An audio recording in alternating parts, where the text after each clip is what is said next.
So welcome back. But we have to say, in 2009, you spent 7 months in prison for buying machine guns. Then you were released. Then 9 months later, you were sent back to prison for another 10 months because there was reports that there was 11 months. Yeah. It was reports that there was ecstasy in the car that you were driving. Yeah. What happened then?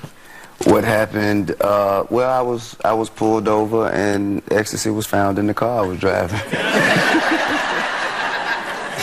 And I was, you know, I violated my probation, so they sent me back to prison for 11 months. 11 months, and you just got released. I guess I completed that.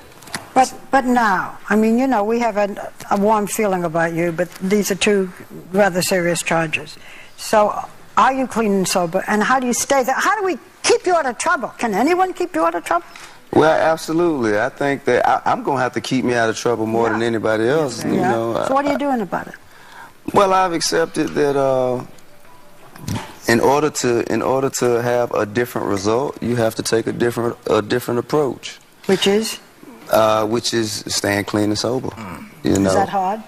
Nah, not really. I mean, but I think that I understand why people are so critical of me, and I accept that.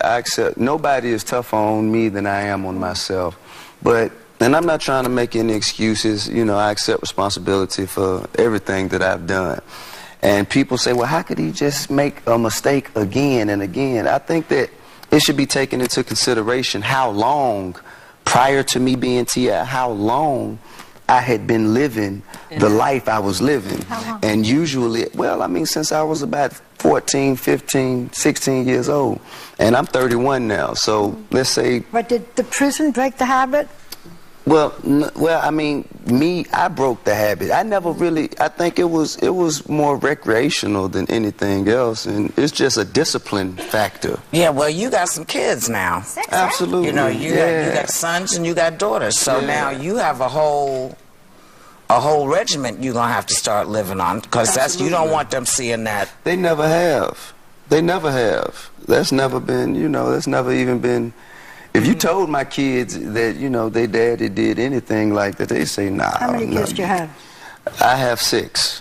6 children. 3 to 15 they are in age. I know, congratulations, you and Tamika got married, right, this past summer? Congratulations. Yeah. Well, the summer before, not this summer, but the summer before that. Yeah. But you said, and I read, that being a father is the most important thing to you, right? It is family. Family, my children, my mother, my family, period. Everybody, my wife, everybody is the most important. Everybody in my family, and together, we all endure these pitfalls, these tough circumstances, these challenges of life, and we move forward stronger as a family together. And you know, speaking about challenges, because you were talking about how you grew up for a number of years, you just came out with this book, riveting. It's called Power and Beauty, a love story of life on the streets, and it's written about 2 people. But it's a novel. This is not autobiographical. Get to that, but it's written about these 2 people who are living on the streets. This is a fictional novel. Yeah. So did you base this book on what you dealt with growing up on the streets? It was more, there were some of my experiences that were implemented in the book, but a lot more of the things I observed in my areas and in my environment, what I observed in the lives of other people that, you know, as I grew up. You know, some circumstances that I may have not been in myself, but I observed other people in those circumstances. When did you find the time to write a novel? I mean, you didn't do an autobiography. Did you? I mean, were you doing this while you were in prison? Yeah, I did. I did a lot of work on it while I was inside. Man, I didn't have a lot of time on my hands. It just worked out and wrote. Why did you decide to do a novel instead of an autobiography? Well, 2 reasons. One, because I think I'm too young to do an autobiography. You had a lot of experiences, though. Autobiography at 30, 31 years old. And also I saw people. I think people expected that more so. You know, it's easier to write about yourself, but if you actually have a fiction, if you create characters and create an actual story that people can become consumed with, that's more of an attribute to your skill. Can I ask a fast question? You're not retiring, are you? Retiring from what? Music? There have been a lot of rumors. I just want to put them to rest. Nah, yeah, there'll be more music. Nah, I'm not retiring. Nah, I'm going to do it as long as they want me to.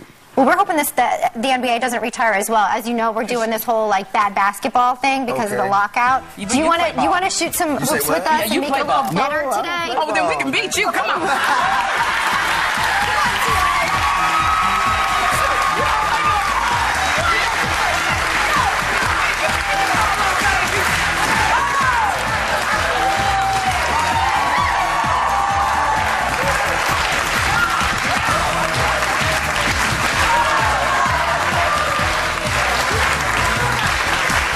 All right, our thanks to members of our home audience are going home with a copy of Power and Beauty. We'll be right back.